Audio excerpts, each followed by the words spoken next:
ไม่ส่งค่ะไม่ส่งในวันที่16นะครับเนาะในวันที่16 2 เดือนปี2แห่ง25ในเมื่อไหร่ก็มาพบยาขาวใส่วันตีไตผมไม่ในนะครับเนาะ เอาค่ะเรื่องนั้นเรื่องไหนเนี่ยครับเนาะอันที่ข้าวตีออกมาลาดนั่นก็ตีเป็นข้าวลองอันในเมืองใต้ค่ะซื้อในอะไรเป็นม้าเยาก็ใต้เฮาขาในอำตันเยิงก็ซ้ำเยิงนะครับเนาะอำตันดีเฮ็ดก็ซ้ำเฮ็ดเนี่ยเป็นเสื่องหือเสื่องหานะครับเนาะในวันมื้อนี้ก็เดี๋ยวข่าวอันที่ว่า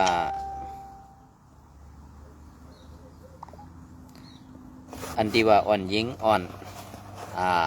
ตีเมืองไหนเนี่ยค่ะเนาะอันนั้นก็อ้างอิงมาตีสื่อเพชรว่าการพ่อมโฮมนะครับเนาะอ่อนยิงเมืองไหนถูกแหมตายในวันตังหักเมื่อในวันที่14 2 เดือนปี2แห่ง25แม่นในวันตังหักในเสแหล่น้องแสงอ่องย้อนน้อมขนอที่ย้อนซื้อค่ะน้องแสงอ่องอายุ18 ปีแลตั้งไตก็มันสู้กันออกกว่าเล่ตั้งนอกพือถึงเขาย้ำหมอกหกมงใน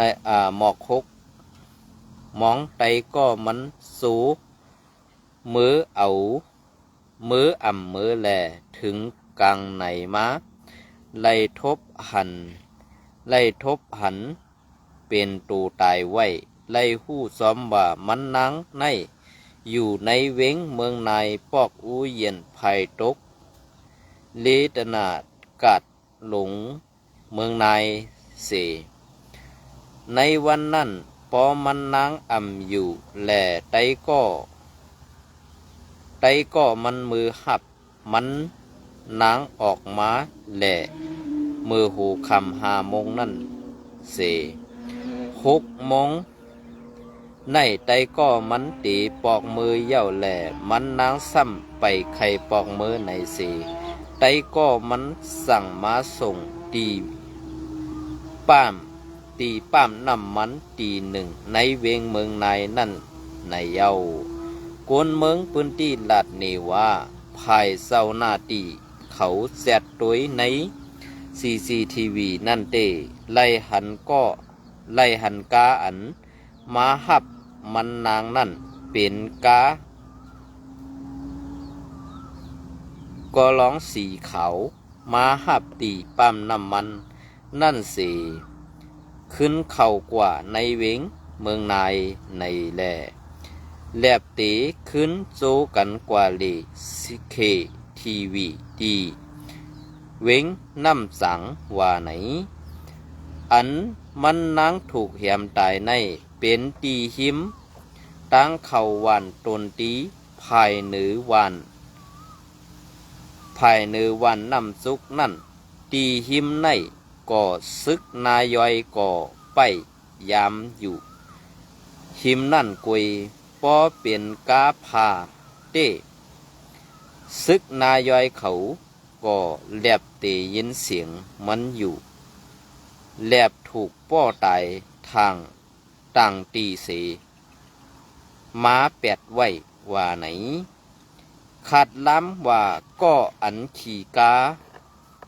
ก็ร้องเสมาหับมันกว่านั่นแลบเตสู้กันแลบเตสู้อ่อนยิงย้อนน้อมค่ะเนาะแลบตีซูอ่อนเอามันนางกว่าเลเคทีวีตีเวงน้ำสางเสอันเข้ามาเลนั่นตีมีกวนซ้ายหลายก็เสขึงกั้นสันมันนางเสแหมตายมันนางก็เป็นไรในอยู่เย้าเมื่อเหลียวภายเศร้านาตีเอาตูตายมันนางกว่าเสียตุยตีหงยาไว้ไปหู้ซ้อมแตดตอดีลองอันมันนางไล่ตายกว่าในอันล้ำขาดไว้เต้เป็นไล่อยู่2 เมล1กาผ่าเนอำนั้นลวดล่มหังกวยเนถูก ถูกเปิ้นแถมตายเนี่ยเตมีอยู่2 เมียวในว่าไหนตัวตายมันนางนั่นแขนก็หักขาก็หักตีคอมันนางนั่นก็มีห้อยค้อนป้อไว้หรือนั่นเลือดก็ออกตั้งคู่หนังมันนางกำนำเหมือนหนังสายคออันจับตูมันนางเต้เปิ้นเอากว่าเย้ามันนางแลบเตถูกแหมตายกวยว่าไหนเจ้าหน้าที่เขามาทบหันมือกลางในดาในวันที่15 เดือนปี2525ว่าไหนค่ะดีอันมันนางตายในก็อำป้อไก่กันตั้ง KTV ซุ่มซุปเปอร์ไนน้ำสังค่ะหือกาหือในเย้าย้อนนั้นแลลามไว้ว่าเขาตีอ่อนกันเดKTV กวยกวนเมืองในพื้นที่สืบลาดหนีเทียงว่าเมืองเฮาในก็เมื่อเลียวในลีโกเตค่ะKTV ในเมื่อเลียวอ่ำเหมือนเมื่อกูปอกเย้าเตมียามายาเพิกแ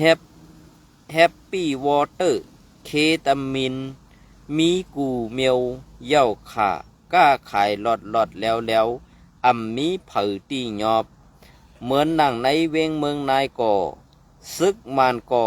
สร้างเก็บซึกห้าวแหงอันอ่ำไข่เฮ็ดซึกมานนั่นกำพองก่อไปเข้าเฮ็ดซึกอาซีแดดอันอ่ำไข่เฮ็ดซึกอาซีแอดก่อไปเข้าเมืองไทยว่าในเย้าเป็นซึ่งค่ะอันได้ไปเข้าหาอาซีแอดได้ไปเข้าเมืองไทยนั่นก็เป็นดองดีอันไปเข้าเมืองไทยแหละอ่ำไข่หับทำกันในสายอาซีแอดนั่นก็มันก็เจอลองพิษเปิงหังคณะก็เปิดนั่นแหละอันตีดังเฮิรนอ่ำมีกินมิเซอร์แหละอันพิษเปิงนั่นในเมืองไทยเฮาค่ะในซึกมันตีอ่ำมีสิทธิ์ตาตีมาเก็บซึกอันเป็นเจ้าไตเฮาค่ะในนั่นอันในหูตีว่าแตกแรงดีค่ะพอเฮาค่ะขึ้นมาด้วยลองตั้งเสื้อในเฮอันเขาเฮ็ดสร้างอยู่ในวันเมื่อในเป็นเสื้อหือกว่าละเนี่ยกวนเมืองไตเฮาไปในก็อ่ำเจอย้อนกวนเมืองอ่ำไข่เฮ็ดค่ะซึกก้วยกาเฮ็ดซึกเย้าอ่ำตึกผู้เขียนซ้ำตึกใต้ต่อใต้หนังกันแหละอ่ำมีเผยไข่เฮ็ดซึ่งนั้นก้วยค่ะในวันเมื่อในอันตีก็ข่าวออกมาละในอันเป็นไผ่ข่าวในเมืองไต้เฮาค่ะสังว่ามีตาสังว่าตามหมุนเขาโคสังว่าตามบอดสีป้อไหนลาดลองดีและลองเตะปันตะโกนเมืองเฮาขานันเตะเขายุกยองเอากุงมุนอยู่ค่ะก้วยการในวันเมื่อในก้นอันลาดข่าวอยู่ในเมืองไต้เฮาขานันซ้ำเป็นก้นตาบอดก้นตาพังก้นตาหมุนก้นตามีมอนเสนหลายๆได้ออกมาลาดไผ่ผู้เขียนและมาเซเนฟซุมอาเซียแล้วก็มาเซเนซุมบนแห่งการยันเมืองไทยนั่นอยู่ติ๊กๆนี่จานในเต้ดูเอาก้าต่างไว้เหนือหูเขาไว้ค่ะก้นออกข่าวซะไหนอำนั้นก็ตีเอาก้าไก่ขึ้นจำนานั่นกวาดตอดไว้ปันในซบเขาหือในอันในขาใส่วันลัดซื้อๆนะกวนก็เหลืออันไข่ลาไข่ป้องไข่วาหังขาวนั่นตักมาส่วนตัวในข้าวลาตาเสกไว้กาเฮ็ดสังและอ่ำฮัดตักมาละก็เปิดว่าอ่ำมีความตาตีตอบแลอันตั้งหู้นั่นก็เตรียมมีตาตีตอบแลตีตาตีเถียงกันในปุ่นส่วนตัว5ในอันในข้าวใส่วันไข่ย่าน่ะกวนอันไข่ถามตอบกันข้าวตั้งใจวันแหละออกข่าวซุ่มฮัดเอาตังหน้าก็เป็นสังเอาเสียงสุราษฎร์นั่นไม่หนังหือกวนตั้งนำตีไรหู้ว่าออกก็ในเป็นเสือไผ่ในก็ในรัดลองถุงแมนก็ในรัดลองถุงแมนให้กวนตั้งนำปอไรหู้เหมือนสักหนังไอ้ลอยคอเมือนตั้งนั้นมันว่นว่าลอกไล่ไปเลียดไหนมันเลียดอยู่ก็เหลียวมันกว่าตัดต่อบุงพังห้างอันนั้นกว่าตัดต่อซึ่งไหนกว่าตัดต่อซึ่งไหนมันตีว่นว่ามันเลียดก้วยกาอันเฮาขามเฮ็ดในอ่ำสว่าเฮาขามหมอนะ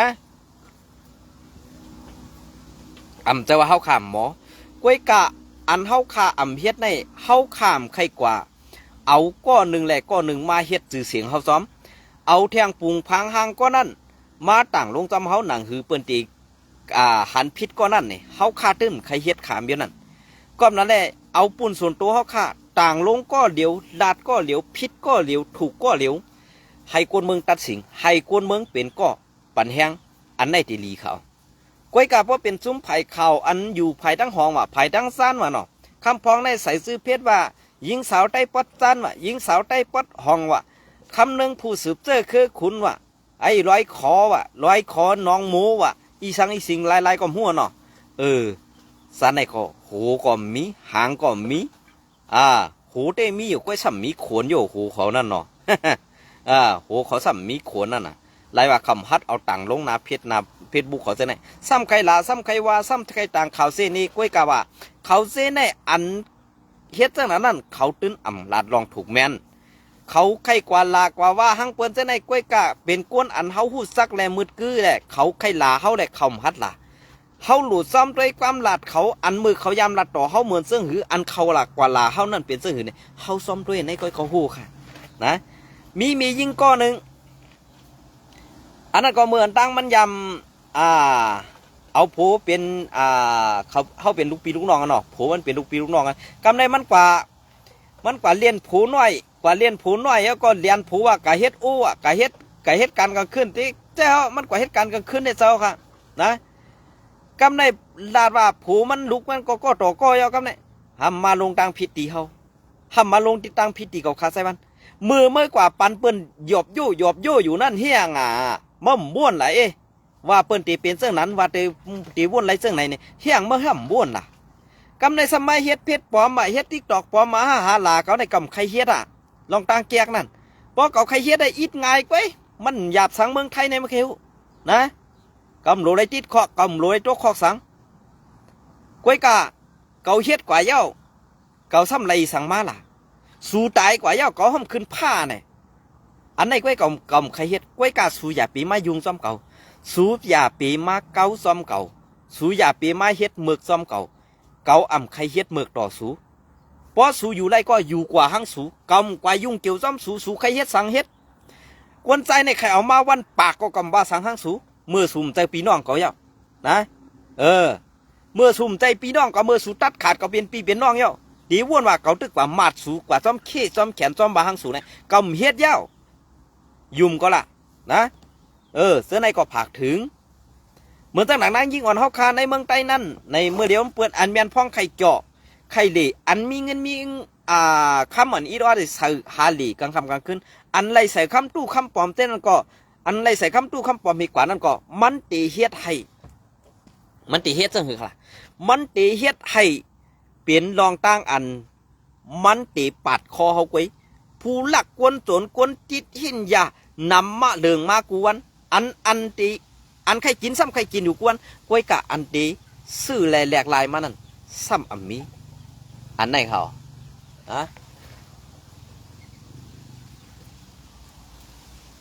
ซ้ำอันมีเสื่องนั้นค่ะมันอำหัวว่าเป็นคำเต้หรือคำปลอมในอันนั้นมันหัวกวยกะอันมันหูนั่นมันหลูไรกินมันหลูไรกินมันดูไรเอากว่าซื้อแลกกินยานั่นกวยในวันเมื่อไหนอันในนาทีอาเซียนมีซุ้มขายยาเมากำเสตากวยกาว่าอันนาทีซับซ้อนและอันซึกโคเขียวเขาใครหิมเอานาทีอาเซียนในวันเมื่อไหนยาพินยาจักรยานในมีกูเมียวเข้าปังตึกสู้อาเซียนได้ปออ่ำได้กินยาเปิ้นอ่ำปันเข้ากอบสังแลเปิ้นปันกินยาปอกินยาเย้ากินให้มันเกินขนาดเหมือนจะว่าให้มันป่นอิดเหนียวก็เสือหัดให้นั่นมันก็ตีปอกขึ้นมาเพราะว่ากินยาเยอะมีปังตึกไหนมันตีกว่าหาตายก็มันก็เยอะอันไหนคะนะตีด้านนี้เสือห้าเสือในขึ้นกว่าว่นด้วยค่ะเนาะลองใน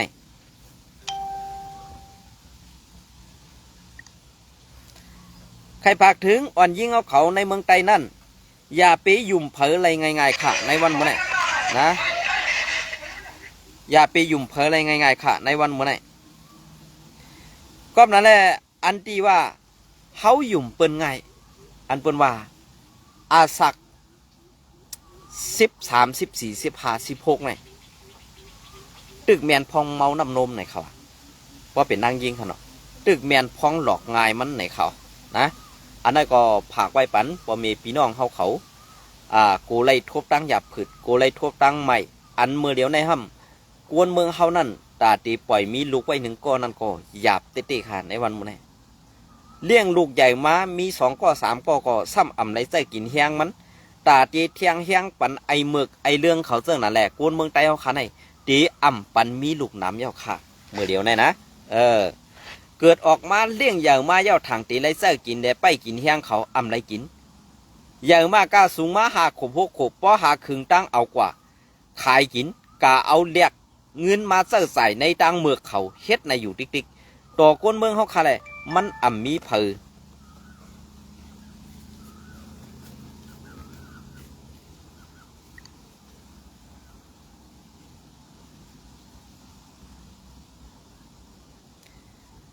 มันอ่ำมีเผอใครมีลูกเขาในวันเมื่อไหร่ฮะนะอันนี้ก็ตีเอาข้าวยำอันป๊อดๆในสีมาต่างลัดมาต่อไตไข่ข่าวในพี่น้องเขากว่าในข้าวยำอันตีข้าวไซวันตีลงนั่น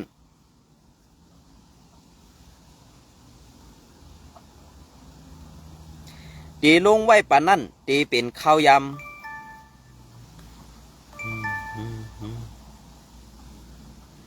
ตีเป็นข้าวยำหูคำอันตั้งซ่องยูทูบข่าวไซวันปออันลงไว้กลางในซ้ำตีเป็นตั้งซ่องยูทูบไซวันใหม่นะคะเนาะมี2 ซ่องตั้งค่ะในวันเมื่อไหร่ตั้งเพจข่าวแลลองมนซื้อไซวันก่อตัวไหลย่อก็ตั้งเฟซบุ๊กมองมองผลโกนมองหักก่อตัวไหลนะคะเนาะตีเอาลงไว้ปัน4 ซ่องตั้งในเนี่ยพี่น้องเขาคัดเสือแลเข้ามาปันแห้งแลปันตั้งหันถึงข่าวไซวันไหลตาสีนะคะยินจมแลใหม่สูงกูก็ค่ะ